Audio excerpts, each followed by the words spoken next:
and keep just putting those on top here. And then you'll have the box, right?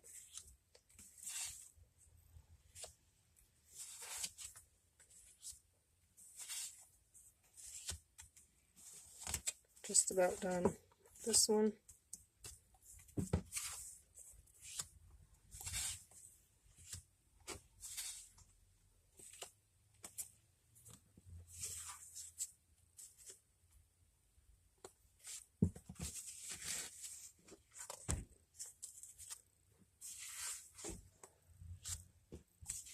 Probably takes a good, at least 50 of these to do. I didn't count them. I should count them for you after.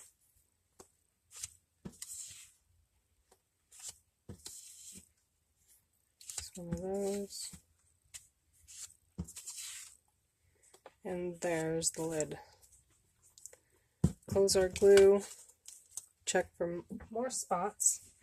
Make sure the glue's not on the table. There we go.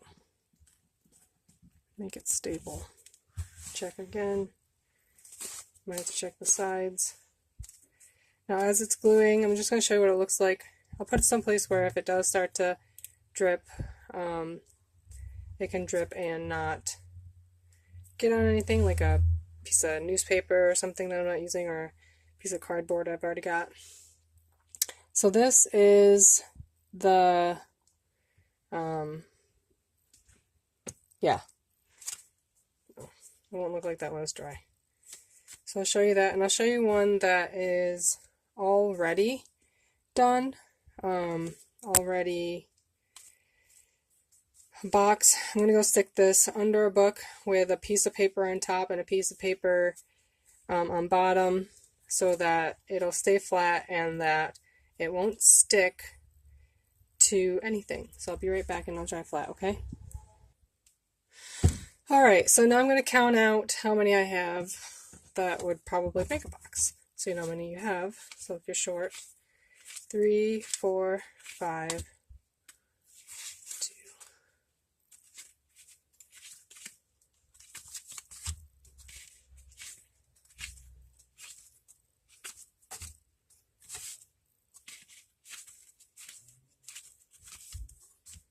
Have you ever seen how to stack like this? So I'm counting out 5s.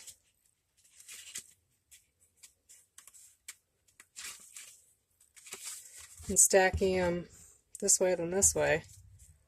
So they're perpendicular. So we can group them.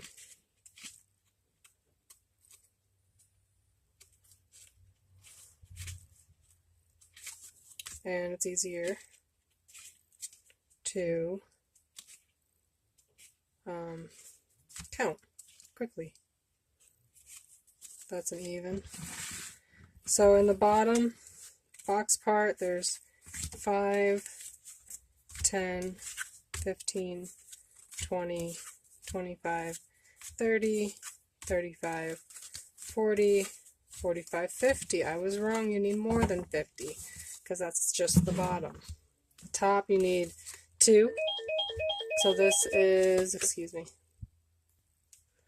Alright, so I went ahead and stacked these. There's 1 here, so that's an odd one, but 1, that's 5, 10, 15, 20, 25, 26 for the top, plus 2, 27, 28. That's got to be something with a hinge, so you have to buy 2 at once. So we're going to finish up these here as the second set of, see, I'm almost out of glue, so we might have to get another bottle of glue for this one. We'll have 2 more, and I'll tell you some more details about the way to make these. So if you've heard of gesso, gesso is a thick white acrylic paint. It is good for painting over things that have a lot of color. It makes a really nice deep white coat. So you will have none of your lottery ticket showing over the top. Or the back. That's one project that you can start with these. So you would do the inside, both sides of the inside and both sides of the outside. I'd forget about the sides, you know, these here. But if you want to paint them white, it would just probably take a while to dry because there's a lot of crevices in it. The other thing you could paint it white for is the box. Same procedure, just get a paintbrush. It doesn't have to be very big, maybe 1/2 inch to 1 inch wide, something with a flat tip. And get out your gesso. You can dip it right from the gesso jar if you have enough. Or you could put it into a little dish. So that's the second thing. You could paint everything white, and that would be the next step for one of these projects. You could start with another color as well. I just like white, so I'd probably start with white. You could do black, you could do blue. Just has to, it can't be poster paint. So it can't be poster paint. It can't be watercolor. It can be acrylic. It can be gouache, I think it's called. Could be oil, but it'll take a month for it to dry. And then you gotta put another layer on. On the back you could use markers, but we're covering that up unless you're using the other sides. What other paints could you use? Those are pretty much the only paints I know of right now that you could use for it. Sorry about that if you needed more instruction on what kind of paints to use. There's also the third project, which is just postcards. And I know there is a specific card size if you're going to make a postcard that will go through the postal service. And what I mean is that if you're going to use the postcard priced stamp, which is a little bit cheaper than a regular stamp, which they do have post offices still, then the card has to be a certain size, I believe. I haven't tried it yet, but that is my guess.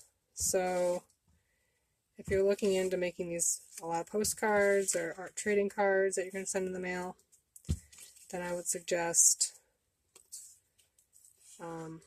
looking into what size, if this, you know, the lottery ticket you're working with is actually the size that will be accepted by your postal carrier. Otherwise, you'll just have to use a normal priced stamp, the average size priced stamp, which is, I think it's 49 right now. I think 49 is the size of it's the same size stamp. It's just a different, they do have like pictures on both of them, so you don't have to worry like which one would you get a pretty picture to go with your, you know, stamp or whatever. But if you're going to use the normal average letter priced stamp, then you can probably get away with any lottery ticket. They just have a weighted measurement for that. It's not necessarily the size of the letter, because, you know, people send cards in the mail and that's not necessarily the size of a letter. So if you're thinking along those lines, that's probably some things you need to think about. I'm going to try using a little bit less glue so I can squeak out, because like you saw we had a lot of glue in the last one, so we'll squeak out as much as we can from this bottle. Starting to give up, but I'm sure there's more, or I might just have to save it for another project. Here. It's getting pretty nice. Shake it up a bit. Here, when you're shaking it, shake it so that the heaviest part of your shake is towards the ground, towards the tip of your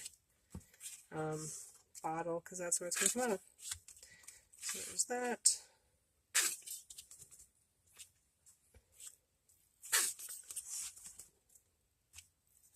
Still have a pretty good amount of glue. I can get to it. That's probably all for now. I'll try sticking it upside down somewhere. Get some glue out of it. And open another bottle. I knew we'd need to. I was pretty sure. Try to use a little bit thinner this time still. Then we'll have 2 of these. So the postcard can be gessoed white on both sides as well, or just on this side. And then you can glue a piece of white paper to the back, and once it's dry you can write your address label and things like that on it. So once it's gessoed, you let it dry, and then you can paint on it like it's a piece of white cardboard. Okay, so there we go. There's the second one. It'll open up like that when it's done. This right here would be the box. You would get a ruler and you'd put it down here the long way, an X-Acto knife, and you'd cut down layers. You'd do a few layers here, you put the ruler here, a few layers on the inside of the ruler, ruler here, a few layers on the inside of the ruler, ruler here, a few layers of the inside of the ruler with the X-Acto knife. This would have to be open. Be careful not to break your perforation. You would take out a few layers of the square that you would cut out here, or rectangle, and then you do another couple layers all the way around with your X-Acto knife, and you may not need your ruler. Okay, and that's how you would make a box, and you could paint it again on the inside if you wanted to, and you'd have a clever little box. Hold on. Alright, so that is my first and only DIY trick to show you today. Sorry about the video quality. There's a few things I have to work on. I'd like to keep with taking out some of this glare, but I like the wood background, and if I can set that up a little bit better, I'd like to keep my hand space available to me, work in a space like this for you. Maybe some natural light at some point, but this is the essence of what I'm going to do. I'm going to have a wood background, my hands doing something here to show you some DIY projects in these videos, these type of videos. Excuse me, I am working with a couple different ideas for my space, but I just want something bright and simple for my background here. And I'll talk through my videos, talk you through how to do certain things, a lot of household, just something you may have from either you or somebody else, kind of nerdy art things. It's kind of my thing, at least right now. I did a few other videos that were excellent, but I think I lost most of them, so they were the same. I had a gem at the top here, and it was just good coloring. The background was a piece of wood, but it was a little lighter. So that's how I liked to work. I would just put out something and work for you. So if you want to see anything done, maybe I could do that. I don't know what I have lying around, but you know, a next project that might grow your interest in doing art or projects, and you want some more hands-on lessons, sure, you can comment on that. That's fine if there's anybody that wants to do that. So I don't mind making these. I kind of enjoy doing it, and let's be honest, I really like making them because I get to get my hands in it and show you at the same time. So let's see, so to share what I like to do with other people. So hope you like the video. If you like it that much, you can subscribe and comment below on things you'd like to see next. Thanks. Bye-bye.